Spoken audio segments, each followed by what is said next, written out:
Our guest, Fuad Huseynov, Deputy Minister of the Azerbaijan State Committee for Refugees and Displaced Persons. Thank you for joining us on the programme. It's great to see you. I'd like to ask you, what does the potential end of this long-standing conflict mean for those who fled Nagorno-Karabakh 30 years ago? Good afternoon from Azerbaijan, and thank you for having me. Restoring justice for internally displaced persons is a solid foundation for any long-term peace and stability in the region. And from that perspective, potential end of this long-standing conflict means a restoration of basic fundamental rights of internally displaced persons who have been a human face of this tragedy, which erupted as a following Armenian occupation and ethnic cleansing policy pursued by Armenian leadership. As a result, more than 700,000 people from Nagorno-Karabakh and 7 adjacent districts have been forced to flee their homes in the early 1990s and found refuge in inner parts of Azerbaijan, living in dire conditions in tent camps, rail wagons, dugouts, different types of unfinished buildings, schools, hostels, in other types of accommodation which were unsuitable for long-term human living. And now, of course, notwithstanding. Excuse me. The territory has seen so much shelling and destruction in recent weeks. What will these people return to? I mean, what is being done or will be done to ensure the displaced citizens who do return get decent living conditions? I would like, first of all, to state that everything in the territories which were under occupation has been destroyed, literally speaking, razed to the ground. And first thing to do will be to assess the damage which was caused to Azerbaijan economy and civilian population as a result of this devastation, and then conduct security measures to enable internally displaced persons to return.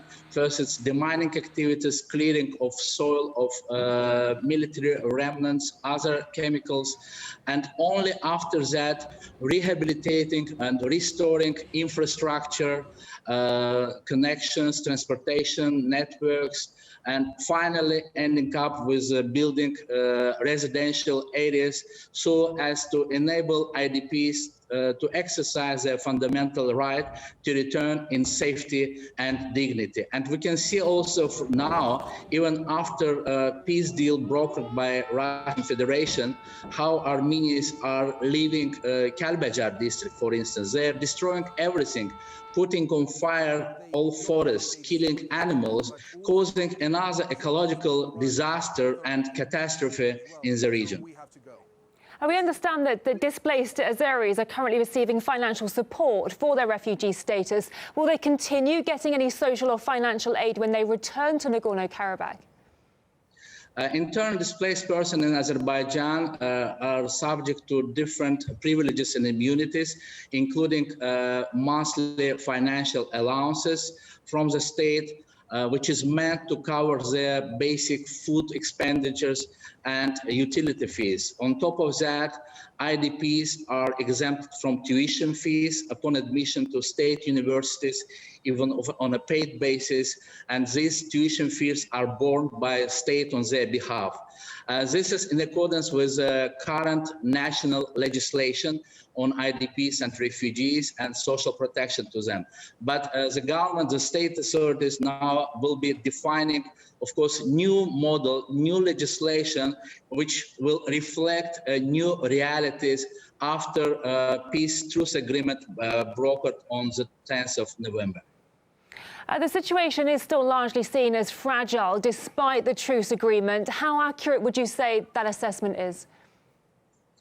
As I mentioned earlier, if Armenian side will obey, will comply with all the commitments which have been adopted within the framework of tripartite agreement reached on 10th November, that will serve as a solid foundation for long-term peace and stability in the region.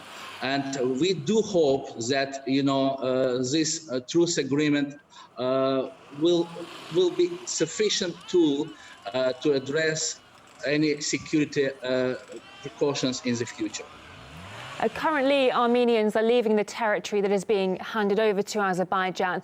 If any of them stays, is there a risk of ethnic tensions? What will Azerbaijan do to prevent that?